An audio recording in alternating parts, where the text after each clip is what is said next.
cosa presentamos aquí. Primero, charla hoy, la charla plenaria inaugural de filosofía de matemáticas en vista. Y este es nuestro honor para tener la presentación de profesor Esteban Rojas. Y profesor Esteban Rojas del Departamento de Matemática y Física, Universidad de Magallanes. Él es un experto en la teoría aproximada. Este es una cosa muy útil para un estudiante de ingeniería. Cuando tenemos un función compleja, podemos hacer una resumación con función continua. Él es un experto en esta cosa. Pero hoy, profesor Rojas va a presentar una parte más general. El título de la charla es Hilbert y el ficcionismo formal de transistor. Muchas gracias para su Muchas gracias.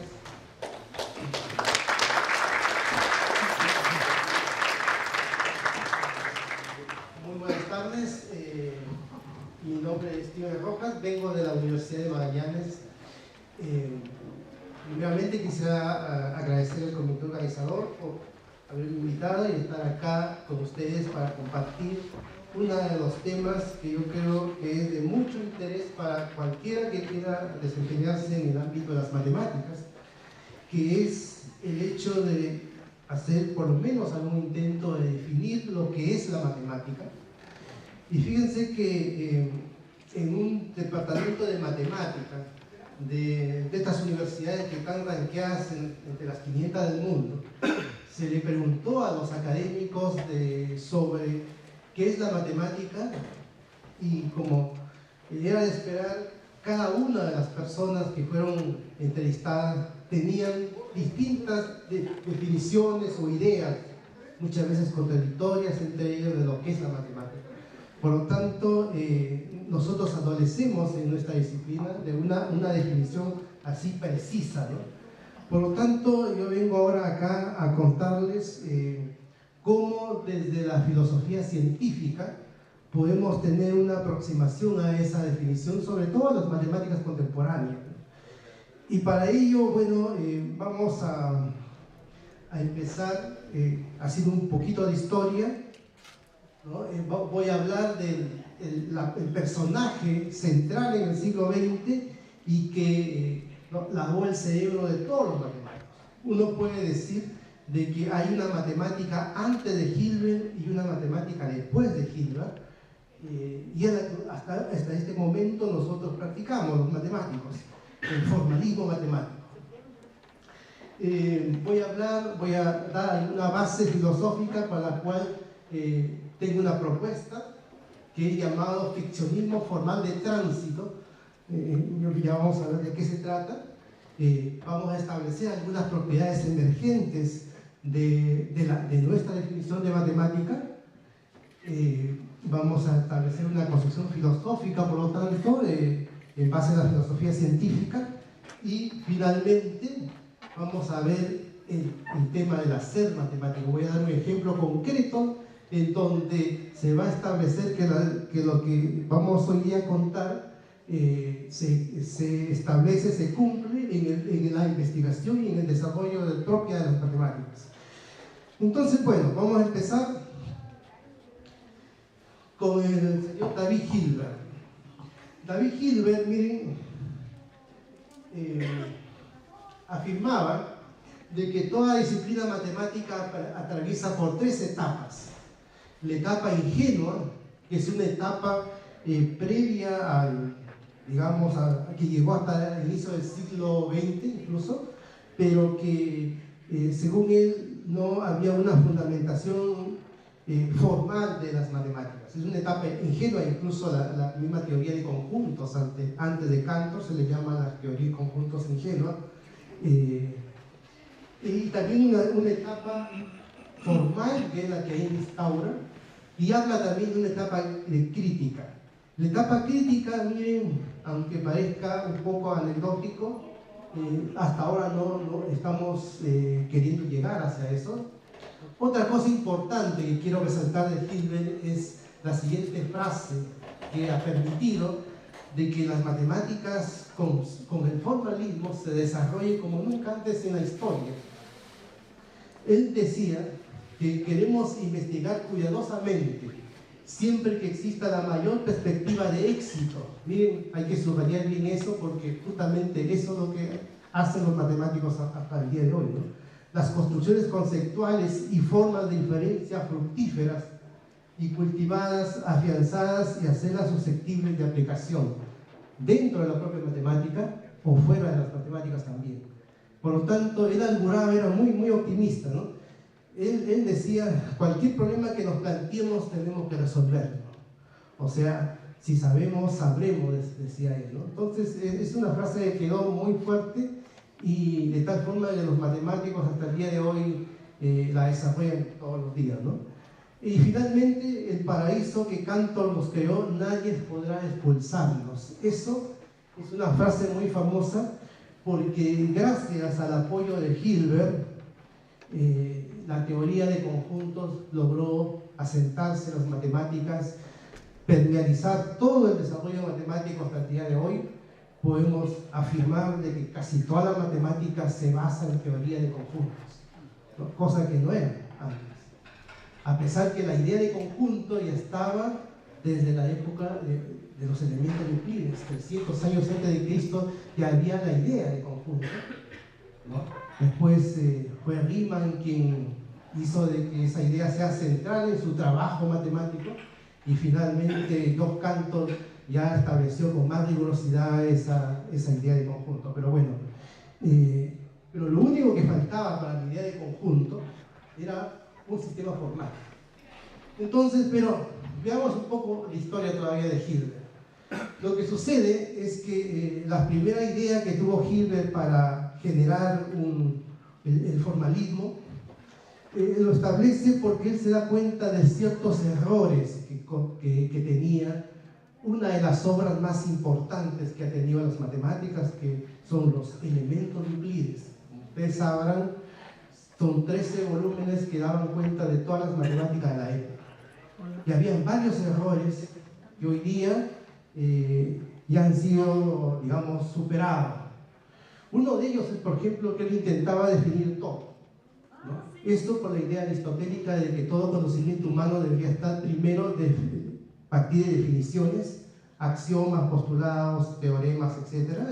Y eso es lo que hizo Euclides, ¿no? Trabajó en ese sentido, aunque las definiciones estaban erradas, aunque algunos teoremas de los elementos de Euclides no tenían una fundamentación rigurosa. No hay que olvidar, por ejemplo, de que para los griegos la raíz de 2 no era un número, no existía como número, y por lo tanto entender que dos circunferencias se intersectan carecía de rigurosidad, porque podía intersectarse, por ejemplo, raíz de 2 con raíz de 2, y por lo tanto no siempre las circunferencias se intersectan. Cosas así pasaban en los elementos de Euclides. Por lo tanto, Hilbert en 1889 lo que hace es crear un sistema formal geométrico más riguroso de lo que había hecho Euclides. A través de esta obra, con fundamento de la geometría, que es uno de los pilares que hoy día, hasta hoy día, se hace en las escuelas, sobre todo de pedagogía, se enseña fundamento de la geometría en base a la obra de Euclides. Por lo tanto, es un primer sistema axiomático que él empieza a establecer y carente de esas faltas que tenía la geometría euclidiana. Pero bueno, pero la idea de él iba más allá, ¿no? Iba más allá. La idea de él era, decía en 1900, que estos objetos tenían que estar gobernados por un sistema de axiomas, y que se puedan derivar de un número infinito de inferencias lógicas. Es lo que hacemos los matemáticos todos los días, ¿no? Generar axiomas. Los axiomas, vista desde este punto de vista formal, no es la misma concepción que tenían los griegos, por si acaso. Porque para los griegos, La concepción de axioma era el de tener un enunciado tan evidente que no era necesario demostración. En cambio, para el formalista de Hilbert, no. Se aceptaban como reglas de juego inicial, aunque sea algo que no tuviera mucha lógica en nuestra intuición. Y justamente por eso el desarrollo matemático es explosivo, porque la regla de juego inicial la damos nosotros, los matemáticos. Les pongo un ejemplo. Por ejemplo, el quinto postulado de Euclides, la evidencia del quinto postulado de Euclides, o sea, da una recta en el plano y un punto exterior, existe una única recta paralela, es una evidencia que, como ustedes sabrán, quisieron probarla los matemáticos posteriores, pero que no tenía cabida de manera lógica pensar de que exista un mundo en donde por un punto exterior a una recta pasen infinitas rectas paralelas. Pero en el mundo formal sí, porque yo puedo establecer una regla de juego como axioma con esa característica y generar un mundo aparte. Gracias al formalismo se pudo entender de que era posible generar una geometría así. Entonces, otra cosa destacable de Hilbert es sus 23 problemas, ¿no? Bueno, no solamente aportó en el formalismo, sino también en plantear más o menos una ruta de dónde van a trabajar los matemáticos del futuro. 23 problemas que, dígase de paso, solamente pocos han sido resueltos, todavía están abiertos, pero que de acuerdo a la perspectiva de él iban a conducir, ¿no?, el desarrollo matemático. El sistema formal, miren, la matemática en el sistema formalista se lleva a un lenguaje en base a elementos primero de términos no definidos, porque se dio cuenta de que no se podía definir todo. Euclides estaba en un error tremendo, no podía definir lo que era el punto, la recta, el plano, por poner un ejemplo. Los conjuntos estaban en un mundo también sin definición, la relación de pertenencia igual, ¿no? Nosotros lo aceptamos. Los axiomas son reglas de juego iniciales que nosotros también imponemos. Podemos nosotros generar una geometría, no sé, con 3 puntos, o 3 objetos como este, podemos generar una geometría finita, diciendo que una recta son subconjunto de esos 3 objetos y listo. Eso se puede hacer, aún de que incluso pensar que es un triángulo en una geometría finita, aunque no sea un objeto visible o sea parecido al objeto triángulo que uno conoce. Todo ese abanico de axiomas es suficiente para después construir desde cero toda la matemática. Se empieza a construir los números naturales, los enteros, los racionales, las funciones, etcétera, etcétera. Es un curso muy bonito que se llama Los Fundamentos de la Matemática, instaurado en los primeros años del siglo XX. Y de esa forma nosotros nos hemos formado como matemáticos, y nuestros profesores también. No conocen otra manera de ver las matemáticas, como si lo hacían los antepasados, que eran filósofos, eran historiadores, eran matemáticos, gente que tenía una cultura, una discusión muy interesante de su trabajo, y nosotros ya hemos perdido esto y nos hemos formalizado. ¿Cuál es el problema que tiene el formalismo? El problema principal que tiene el formalismo es que no da cuenta de la evolución que tienen los conceptos matemáticos en el tiempo. Es muy rígida y muy atemporal. Por lo tanto, eso tenemos que corregirlo. Pero antes de ello me gustaría hablar de Kurt Gödel, que es uno de los matemáticos más importantes del siglo XX, lógico, matemático, y que él mostró, miren, en 1931, que el gran sueño de Hilbert no era posible. No era posible porque ningún sistema axiomático puede garantizar que las preguntas que se puedan hacer, las conjeturas que se puedan hacer, se puedan determinar su verdad o su falsedad. Por lo tanto, tenemos un gran problema en las matemáticas, que el formalismo en realidad poco le interesa, porque mientras haya preguntas que se puedan probar y resolver, seguimos adelante, ¿no? Sin embargo, sabemos que en algún momento eso podría colapsar, ¿no? Entonces, dado esta primera aproximación de Hilbert, esta debilidad que tiene de que su formalismo es muy estático, no da cuenta de, digamos, el tránsito que los objetos matemáticos van teniendo, no da cuenta tampoco de la naturaleza del objeto matemático, o sea, la ontología de los objetos matemáticos no le interesa formalmente, no le interesa la historia, no le interesa la filosofía tampoco, y por lo tanto en todas estas últimas décadas nos hemos formado así, solamente siendo matemáticos formales, aceptando reglas, aceptando definiciones y tirar todo para adelante. Lo raro es que todas esas cosas se muestra en muchos casos que da cuenta de la realidad concreta. No voy a explicar por qué sucede eso, pero antes de eso me gustaría establecer las bases filosóficas para dar respuesta a lo que es la matemática contemporánea. La verdad es que las matemáticas desde sus inicios nacen desde cosas concretas, ¿no? Pero ha ido evolucionando de tal manera de que hoy día podemos decir incluso yo me atrevería a decir con absoluta certeza que las matemáticas se inventan, no se descubren. Como piensan algunos, o la gran mayoría de matemáticos, sin saberlo, son platónicos, ¿no? Creen que la matemática está fuera del ser humano y que, como decía Galileo en el siglo XVI, ¿no? O sea, la naturaleza está escrita en lenguaje de números, eso es una idea del siglo XVI, ¿no?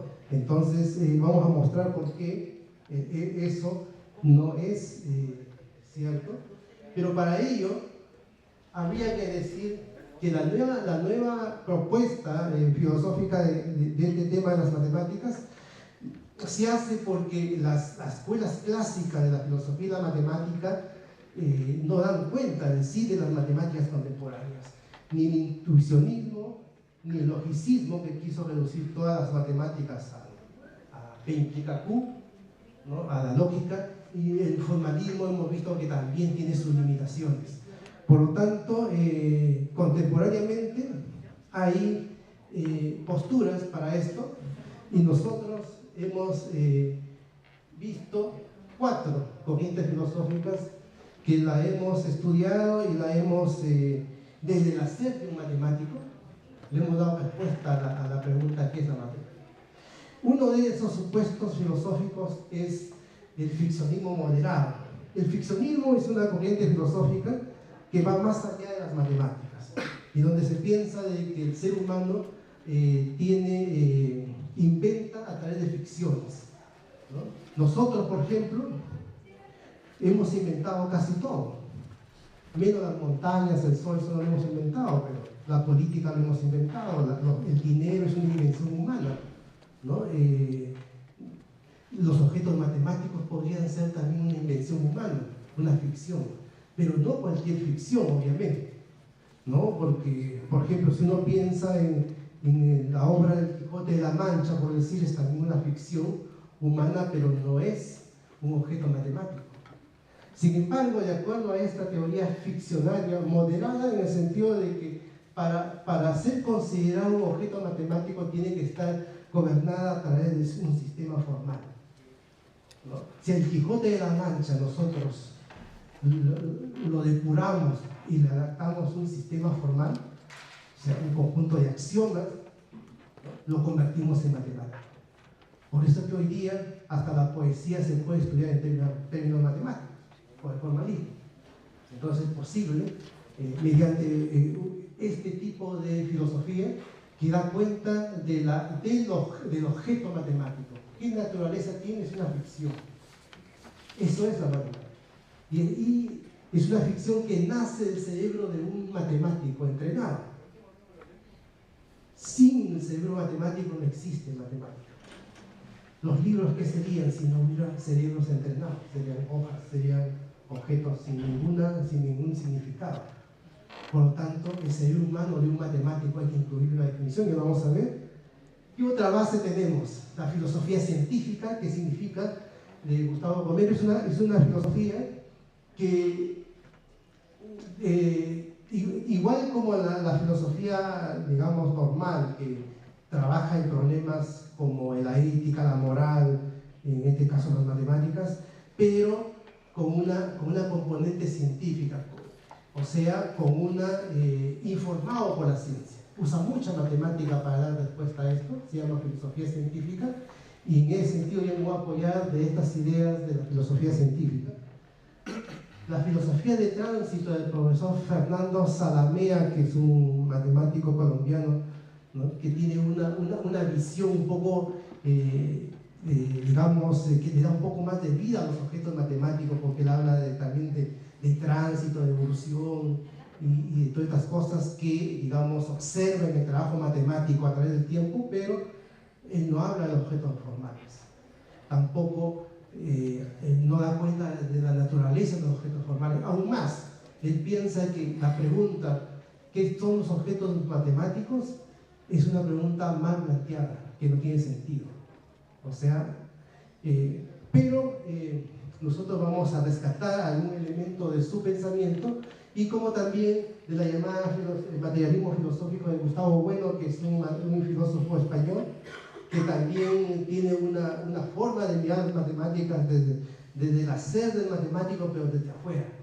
Gustavo Bueno no era un matemático, y es un problema acá de los filósofos. Cuando no son matemáticos tienen un discurso y una forma de mirar desde afuera, pero con un conocimiento matemático muy elemental y vago a veces, ¿no? Entonces nosotros aquí lo hemos estado reflexionando desde el hacer de un matemático, con la base de un matemático, y vamos a ver un ejemplo concreto de eso, ¿no? Entonces, una primera definición, que es prácticamente del profesor Gustavo Romero, dentro de la filosofía científica. Él dice que un sistema formal, ¿no?, es un sistema abstracto compuesto por lenguaje formal y una semántica, que es muy importante, que significa la interpretación de los objetos que uno está trabajando, ¿no? Pero, como ustedes pueden apreciar ahí, no da cuenta de otras características que tiene el trabajo matemático, ¿no? Va evolucionando en el tiempo. Por ejemplo, el mismo teorema de Pitágoras, que uno sabe que tiene una antigüedad de la época babilónica y que tiene un ámbito geográfico, digamos, abstracto, que es simplemente un plano euclidiano, pero que en el transcurso del tiempo uno cambia el escenario, lo pone sobre una esfera, y el teorema de Pitágoras va evolucionando en el tiempo. Entonces, esa idea hay que rescatarla para esta definición, ¿no? Entonces, con todas estas herramientas, miren, quiero explicar este esquema que me va a indicar lo que yo llamo el ficcionismo formal de tránsito. Ficcionismo porque los objetos matemáticos, ¿no?, pensados a través del cerebro de un matemático, es una ficción moderada, porque tiene que estar gobernada, adaptada a un determinado sistema formal. Eso es lo primero. Entonces, y de tránsito porque estoy rescatando la evolución que tienen los objetos matemáticos a través del tiempo. La definición que ustedes ven ahí tiene tres componentes. Observen el lenguaje que uso, que viene de la filosofía científica, en donde se establecen formalmente como si fuera una definición matemática. Para la redundancia, miren, ¿y qué es lo que está diciendo ahí? Para todo objeto, miren, matemático, sabiendo que el objeto es una ficción, un invento humano, entonces que pertenece a un sistema formal, solamente si existe una F, que es el ámbito donde se genera el objeto, y una serie de propiedades que se van descubriendo. Lo que uno descubre son las propiedades, los teoremas, los lemas, después de haber creado el objeto matemático. Eso es lo que hace el matemático todos los días. Por lo tanto, hay tres elementos en nuestra definición de matemática, tres elementos que ninguno interconectados. En primer lugar, tenemos el ser inventorio operatorio, que es el matemático, ¿no? tenemos los objetos matemáticos que son ficciones, triángulos, funciones, espacios topológicos, lo que sea.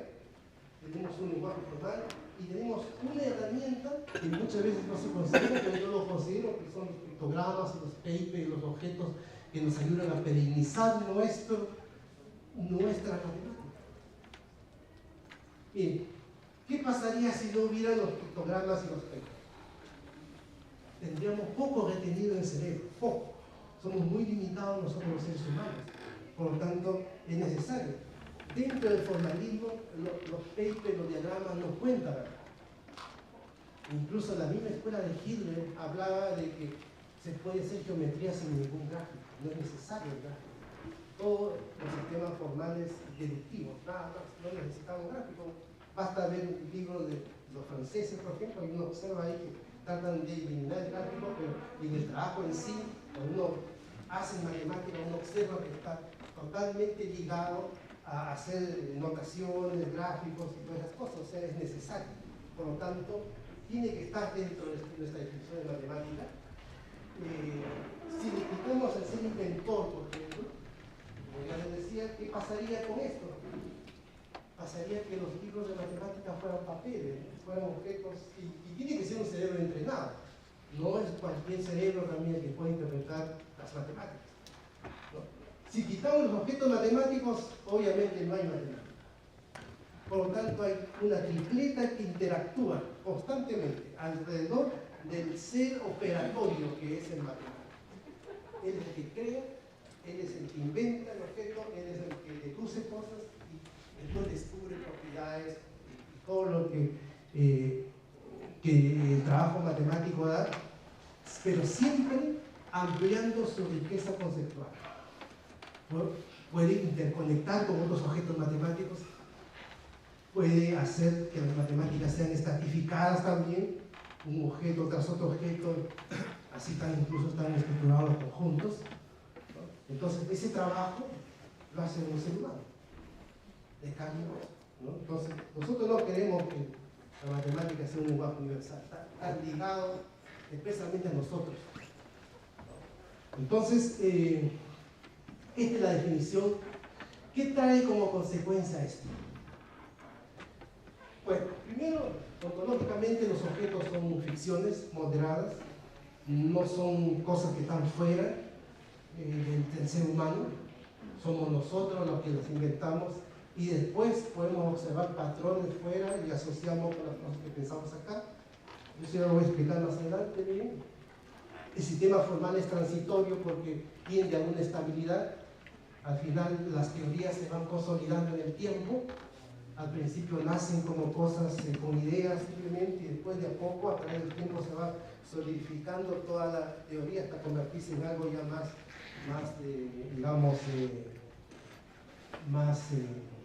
formal, más riguroso. Otra cosa interesante es ver que la matemática esta es una cosa que yo quiero explicar, ontológicamente neutra, no tiene compromiso con la realidad. Mira, pero lo que pasa es lo siguiente, que el que puede tener compromiso con la realidad es el propio matemático, porque el propio matemático como ser humano tiene hasta 3 dimensiones, ¿no? Una dimensión personal como persona, ¿no? Tiene una dimensión histórica, el matemático, y también tiene una dimensión como constructor de la propia matemática. O sea, eso de ahí nos hace tener un ancla con la realidad en sí. Pero perfectamente el matemático no tiene por qué tener compromiso con la realidad. Puede hacer las matemáticas tan puras como quiera. Eso es característica de las matemáticas actuales, ¿no?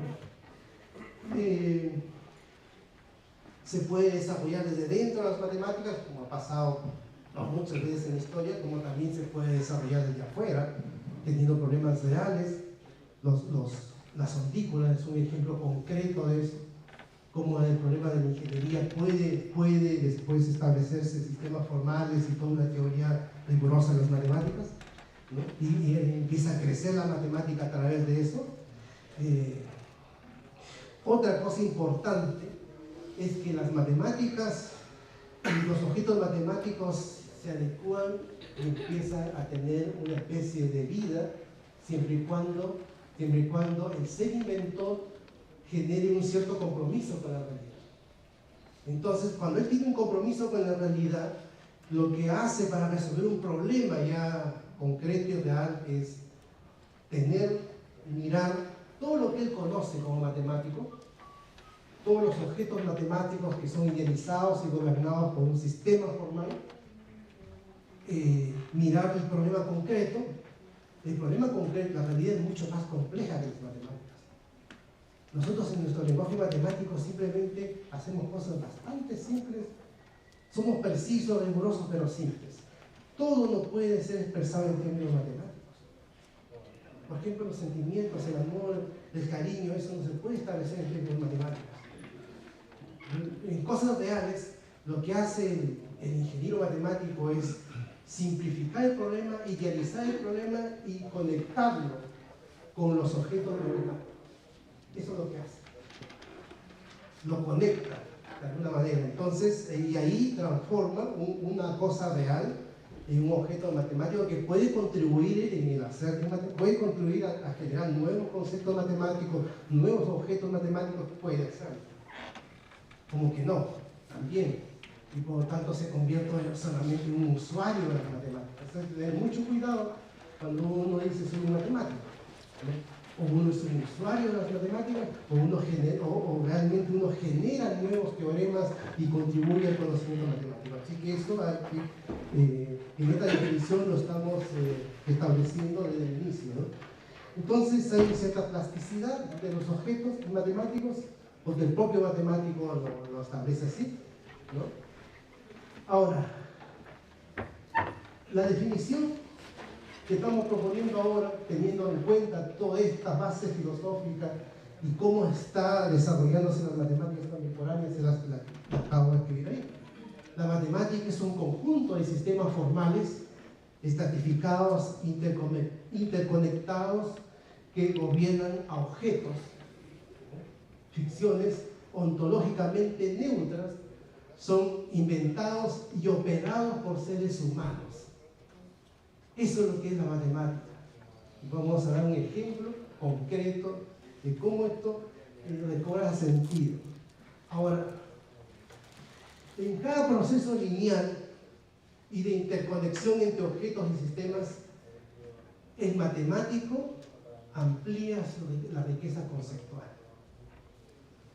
Porque el formalismo, así como está, no tiene riqueza conceptual si no hay un cerebro matemático que lo interprete y le dé sentido, ¿no? Por lo tanto, el cerebro matemático es fundamental en esta definición. Sin cerebro no podemos tener ninguna riqueza conceptual de ningún tipo.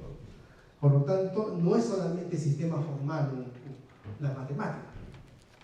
Está íntimamente conectado con su creador. Entonces, por ejemplo, de linealidad en el desarrollo de las matemáticas tenemos esto, ¿no? Que es empezó a transitar los objetos para la geometría desde los objetos empíricos en la antigua Babilonia y Egipto.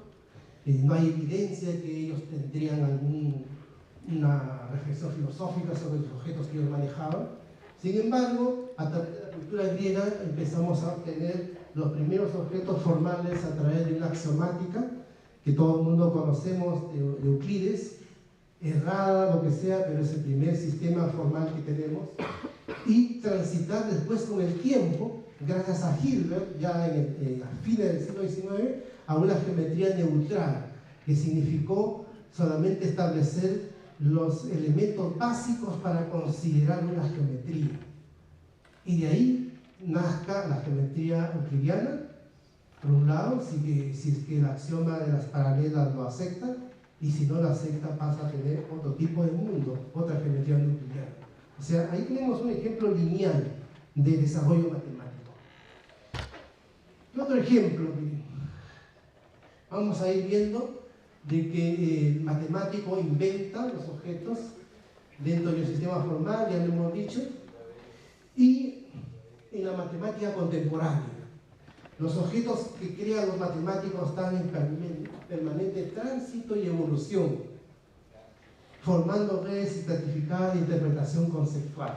Miren, y voy a dar un ejemplo a través de la historia y a través de algo concreto.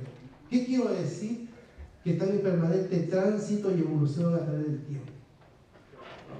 ¿Qué quiero decir cuando dice un conjunto de sistemas formales? Bueno, veamos un ejemplo. Le tengo un ejemplo acá, el famoso teorema de Weierstrass, de aproximación de Weierstrass. Ahí tenemos varios objetos matemáticos. Las funciones, por ejemplo, es un objeto matemático que está en el cerebro de un matemático y que lo representa, bueno, en una pizarra, en un papel. El objeto en sí, la parte conceptual está acá, en el cerebro humano. Y sabemos que esto tiene una connotación bastante intuitiva de tratar de aproximar una función a través de un polinomio. Pero ¿qué ha pasado en el tiempo con este mismo teorema? Nace otro, que es muy común en los cursos de análisis matemático, el famoso teorema de Stone-Weierstrass, ¿no? Que conceptualmente intenta hacer lo mismo, buscar un teorema de aproximación. Por lo tanto, lo establece, acá lo tenemos, toda su álgebra que separa puntos y contiene funciones constantes. Ahí tenemos varias invenciones. Por ejemplo, la hipótesis de separación de puntos. La hipótesis de separación de puntos y que contiene las funciones constantes. Al final se llega a la misma densidad. Por lo tanto, eso en 1937. Entonces, el teorema de aproximación transitó y llegó a 1937 de esta manera. ¿Qué pasa si el dominio no es compacto para este teorema? Y queremos buscar la misma aproximación, pero el dominio cambia. Por lo tanto, eso sigue transitando. Sigue transitando.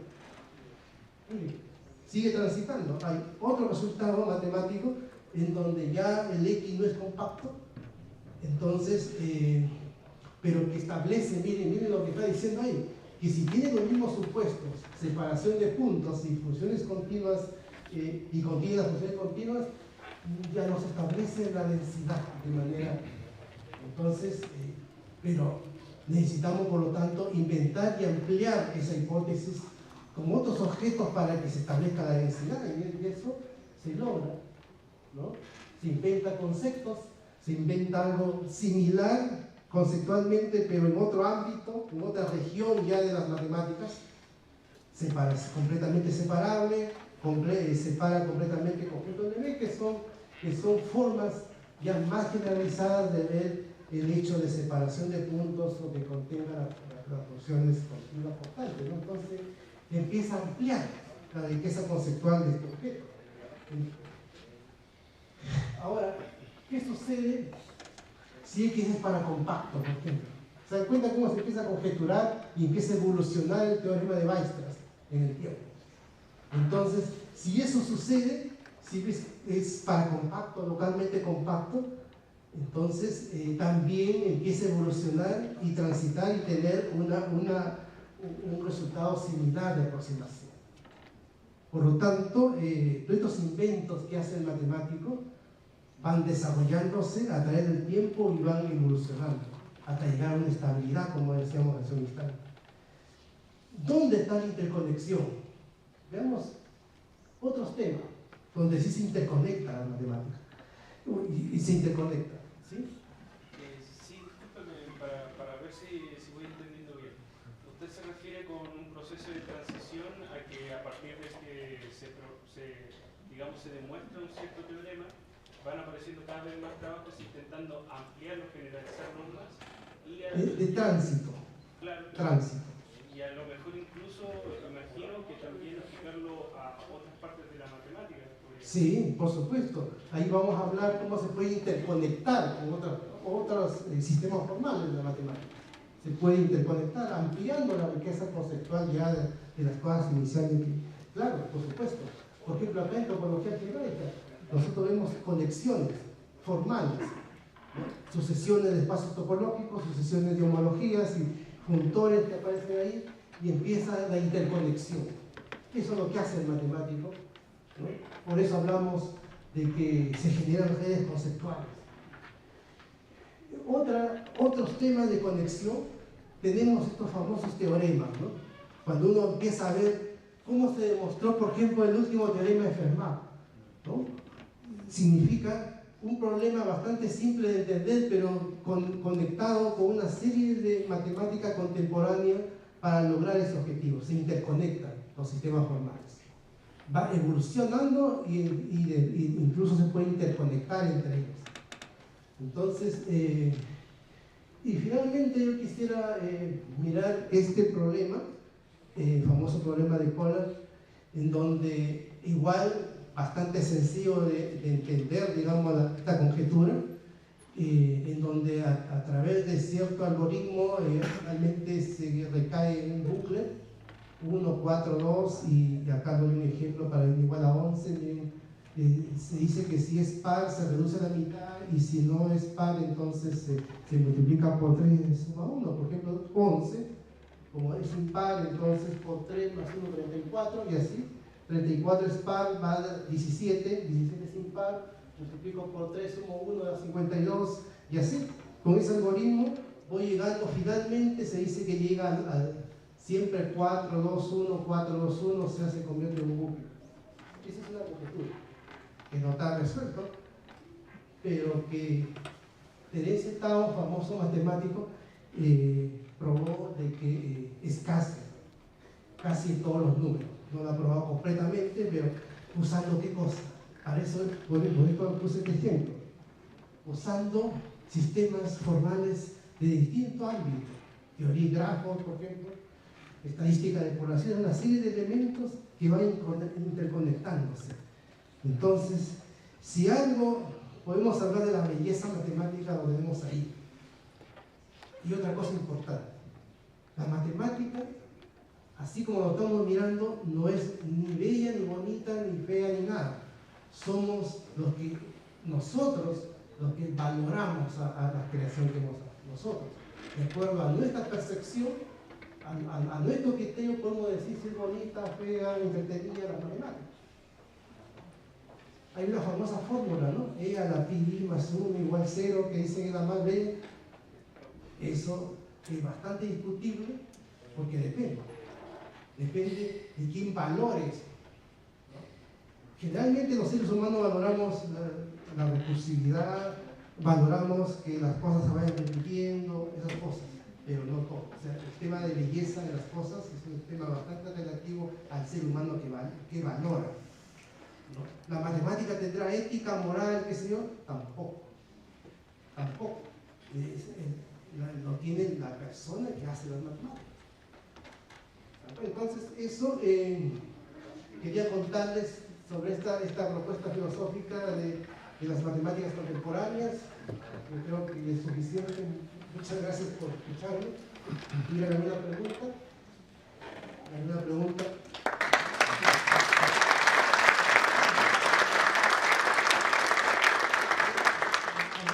¿Alguna duda? Porque sucede que nosotros no estamos muy acostumbrados los matemáticos a hacer reflexión filosófica, ¿no? A criticar, a decir, no estoy de acuerdo, ¿no?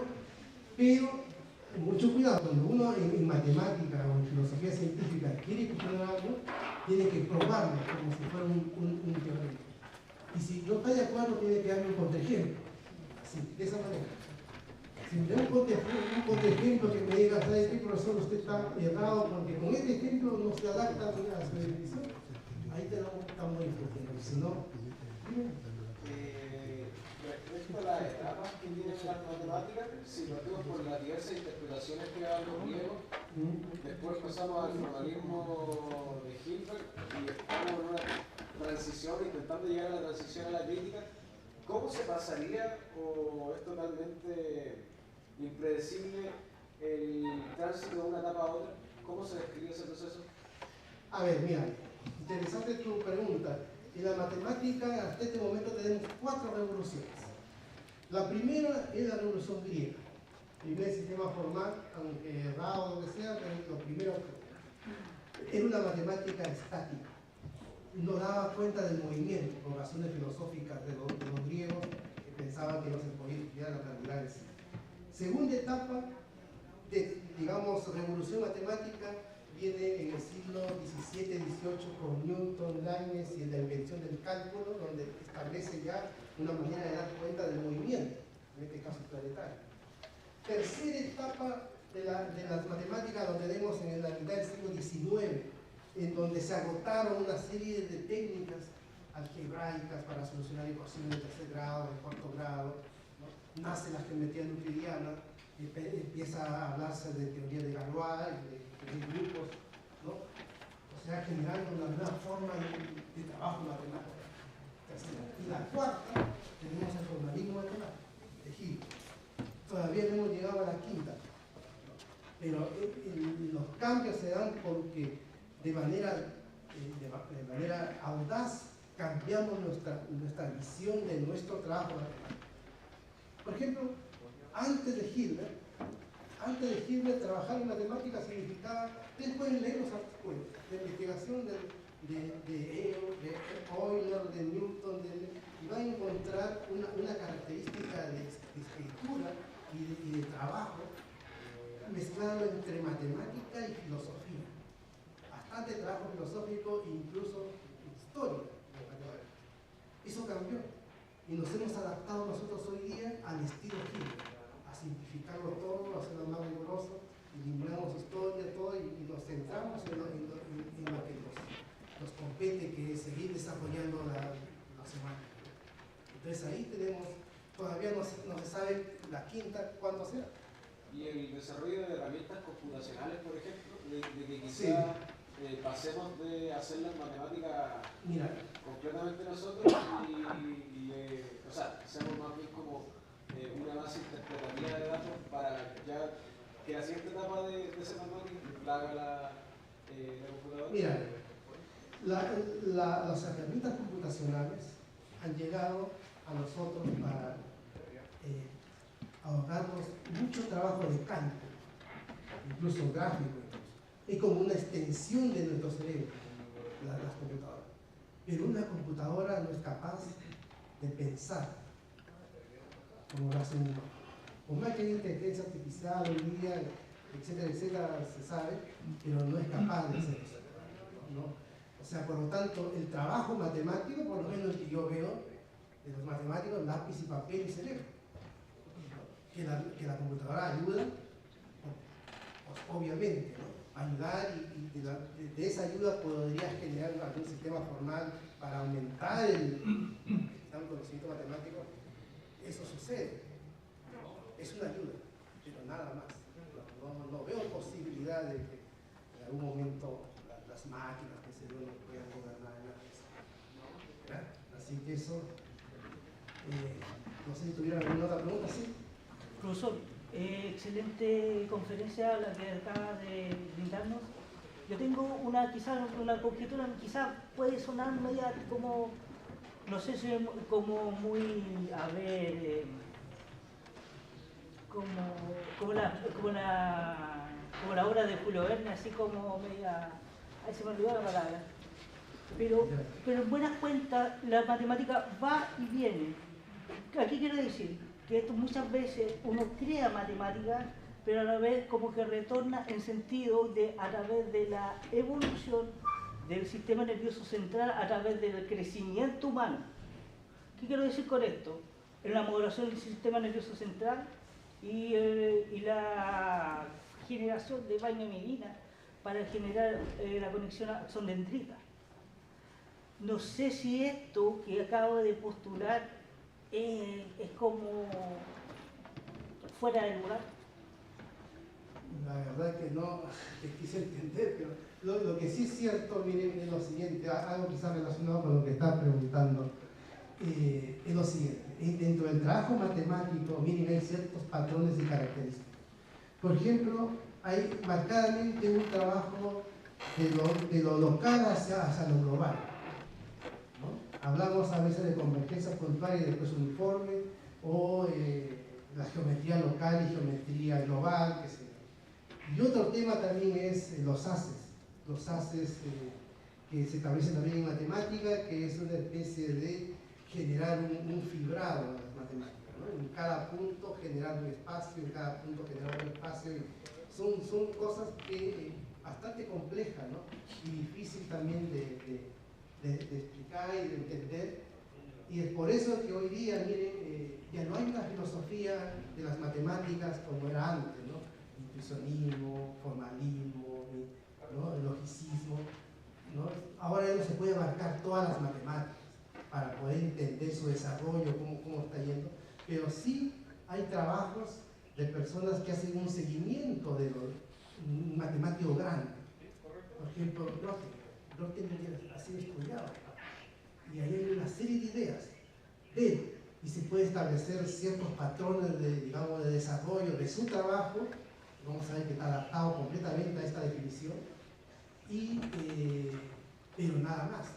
Hay otros matemáticos más que todavía falta estudiar, así que hay una invitación acá a seguir trabajando en investigación de ese tema de las filosofías de las matemáticas contemporáneas, hacer un seguimiento conceptual de fondo de las ideas detrás de las cosas que estos grandes matemáticos desarrollan, ¿no? Sí. ¿Por qué iba a esa cierta conjetura? Ya que una vez yo, por ocio, dije, ¿qué lógica proposicional con los elementos trigonométricos en el primer cuadrante? Para un ángulo azimutal de 0 a pi medio cerrado. Y empecé, me acuerdo, el radio siempre positivo, y empecé P, Q, R, los elementos que están dentro, que conforman los elementos trigonométricos. Y empecé a hacer la tabla de verdad. Pero eso fue hace tiempo. Y me dio que las 8 combinaciones daba verdadero. Claro, o sea, es una forma como que está como encerrado en algo, pero a su vez, para uno, como que, no sé, como que se sorprende y le sale como la adrenalina ante aquello, y que no se le había ocurrido antes, porque no sé. Igual que eso de mezclar el teorema del binomio o a la enésima potencia con los números de 2 dígitos a la enésima potencia, que es A-B elevado a la n, que va relacionado con el A más B elevado a la n. Sí, mira, tu pregunta está relacionada con la invención matemática. ¿Cómo se genera en el cerebro matemático la invención? Desde la neurociencia hay ciertos avances, pero todavía estamos muy lejos de entender por qué a alguien se le ocurren las cosas rápidamente, por qué otros inmediatamente tienen ideas brillantes, otros no, y así, ¿no? Los seres humanos somos diversos. Lo único que la neurociencia nos está revelando es que el cerebro humano aprende, y sobre todo matemática, si está emocionado. Es lo único. Después hay cosas que no tienen explicación. Hay una anécdota muy famosa de Poincaré, ¿no? Él se cuenta de que estaba trabajando en unas funciones y no daba cómo desarrollarlas, y así le dio vuelta todo el día, toda la noche y no pudo, así que él tenía que ir a un paseo, y en el paseo dice que subiendo al bus, solamente subiendo se le viene la idea a la cabeza inmediatamente. O sea, eso de ahí no se sabe por qué ocurre en las personas. Y yo creo que a muchos matemáticos en algún momento en su vida les ocurrió eso, ¿no? Como está dentro, por eso yo hablo siempre de que las matemáticas son invenciones porque está dentro del cerebro humano. Es un enigma dentro del cerebro humano cómo funciona y cómo nacen las ideas. Todavía estamos en estudio, ¿no? Desde la neurociencia. Gracias, profesor. Sí. ¿Alguna otra pregunta? Sí, profesor, sabe que me llamó la atención la pregunta que hizo aquí sobre las transiciones de la matemática. Lo que interpreté de su respuesta es que no se puede saber lo que vendrá en la siguiente transición, porque depende mucho de lo que es el quehacer de los matemáticos y eso cambia con los contextos, ¿cierto? La cuestión que yo me pregunto sobre eso es si acaso, por ejemplo, usted habló de las transiciones, de lo que son los teoremas y demás, como un proceso de enriquecimiento, ¿cierto? Pero si lo que son las transformaciones de la matemática dependen del quehacer del matemático, yo me imagino que podría ser posible en algún momento una transición negativa de empobrecimiento, por ejemplo, la pérdida del contexto y la historia de cómo se generan estas cuestiones. No sé lo que piense sobre eso. Todo es posible en el ser humano. El ser humano es posible. Hasta hoy día no vemos indicios de que hay ese tipo de desviamiento de la comunidad matemática, ¿no? Aún más, el mismo hecho de ser la matemática ontológicamente neutra nos libera de toda responsabilidad del mal uso de las matemáticas. Esto tiene que ver, miren, con la filosofía científica igual. Dentro de la filosofía científica se es muy claro de distinguir lo que es un científico básico, como en el caso de los matemáticos, lo que es un científico aplicado y lo que es también un técnico profesional. Entonces los que hacen mal uso de las matemáticas muchas veces son estos técnicos, estas personas que tienen un objetivo ya distinto y que pueden dar mal uso obviamente de las matemáticas, pero nosotros los matemáticos somos totalmente ajenos. Totalmente ajenos. Un matemático puro, no, aunque se equivoque en un teorema, aunque demuestre una cosa mal, no le hace daño a nadie. Es ontológicamente neutra, no tiene compromiso con la realidad, vivimos felices y contentos, somos como los artistas, ¿no? Miren, a un artista nunca se le pregunta por qué son útiles su arte, ¿no? ¿Qué problemas resuelven la realidad? Nosotros sí se nos pregunta, pero sin embargo, si nosotros respondemos de nuestro quehacer, es simplemente arte, trabajamos con ideas, la matemática es generación de ideas, más que el simbolismo y el formalismo, es generación de ideas, interpretaciones conceptuales, eso es lo que hacemos nosotros, no le hacemos daño a nadie, así que no creo, o sea, que obviamente puede haber técnicos que puedan hacer mal uso. Sí. Entonces, o sea, con lo que usted está diciendo, a lo mejor, yo propondría a lo mejor que es lo que me acuerdo del triángulo que usted dice. Si las personas son digamos, diversas, pero también limitadas, a lo mejor la razón por la que es posible ver este proceso de transición y enriquecimiento en lugar de pérdidas es por la otra esquina del triángulo, que básicamente los ensayos y demás, donde se acumula lo que es el quehacer de otras personas que vinieron antes de nosotros. Entonces, aunque nuestro quehacer ahora se desvíe por otras partes o incluso perdiendo algo que antes estaba, lo podemos volver a recuperar y por eso se salvaguarda, por decir así, la transición. Por supuesto, claro, es así como tú dices. Que bueno, o sea, es así, por eso que la ciencia va a seguir creciendo hasta los últimos días, ¿no? Y desaparecemos como humanidad y desaparecen las matemáticas. Hay gente que cree que la matemática es como el lenguaje universal, que si viene otra gente de otros planetas va a tener un lenguaje como el que nosotros utilizamos. Eso no hay ninguna evidencia que exista. Además, porque nosotros hemos generado nuestra matemática a nuestra forma física incluso. ¿Se imaginan si nosotros no hubiésemos tenido manos? ¿Qué matemática hubiésemos generado? De repente hubiésemos tenido otras cualidades, no sé, la visión, el olfato, no sé, más profundo y quizás por ahí hubiésemos hecho alguna otra cosa, pero no esta matemática que tenemos hoy día. Esta la hemos generado nosotros. Y hemos estructurado todo el mundo, todo lo que nos rodea a través de esto. Por eso es importante la matemática en la educación. Nosotros lo hemos transformado toda nuestra realidad en base a estas matemáticas que son puras ficciones. En la matemática no existe. En tema de existencia, miren, es algo que también yo quisiera acotar. Hay hasta 3 formas de existencia. Ustedes saben que uno puede generar realidades a través del pensamiento, incluso.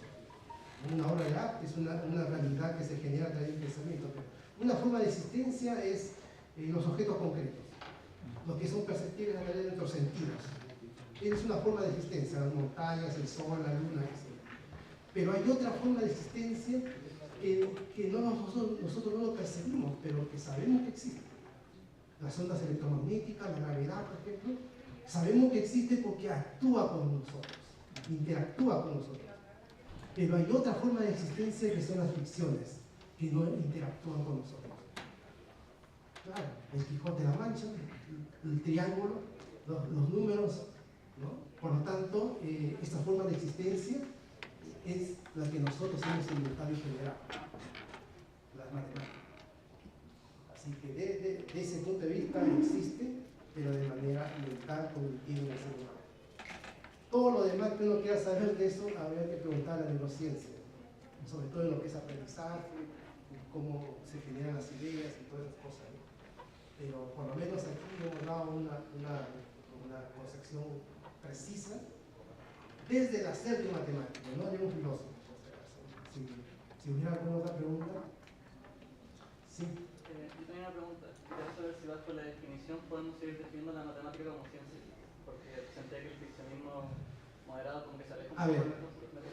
muy buena pregunta, porque eso también he escuchado a mucha gente que dice, no, la matemática no es una ciencia, pues es una disciplina, porque no se ajusta al método científico. Esa es una falsedad. ¿Por qué? Porque en sí el método científico tampoco existe. Hay tantas formas de investigar en todas las áreas del conocimiento. Y en el caso de las matemáticas, desde la filosofía científica se define, o sea, se establece como ciencia a través de los objetos que estudia. Por ejemplo, se habla de las ciencias fácticas, aquellas ciencias que tienen como objeto de estudio cosas que uno puede oler, palpar, ¿no? La biología, la química, qué sé yo. Y tenemos también como objeto de estudio invenciones nuestras, formales. Por lo tanto, desde ese punto de vista, la matemática y la lógica son ciencias formales, que no tienen la misma característica de investigación que las otras, es cierto. Nosotros hacemos una cosa mucho más sencilla, ¿no? Lápiz, papel, cerebro, que implica Q y listo. No vamos a experimentos, no tenemos reactivos, no hay nuestro laboratorio está acá, en nuestra casa, ¿no? Por lo tanto, es una ciencia formal, ¿sí? Una ciencia formal que tiene, para su existencia necesita un sistema formal que lo guíe. El sistema formal lo inventamos nosotros, los axiomas los ponemos nosotros, pero las reglas, como uno trabaja ahí, la lógica aristotélica es la única forma que nos lleva a la verdad. Así que en ese sentido es una ciencia, no hay ninguna duda.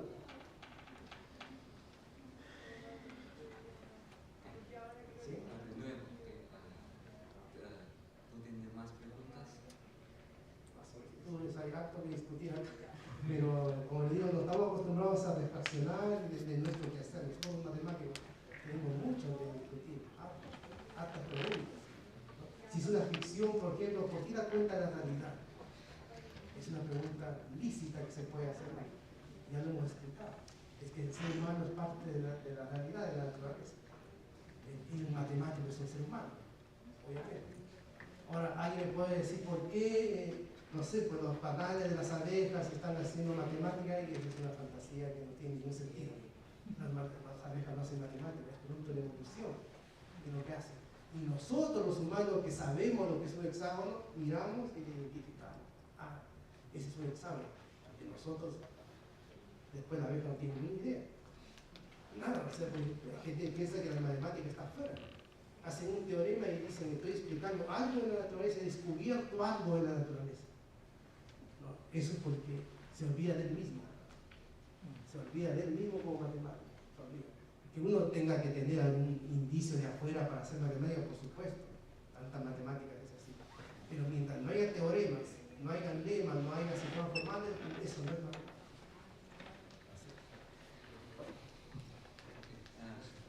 Muchas gracias.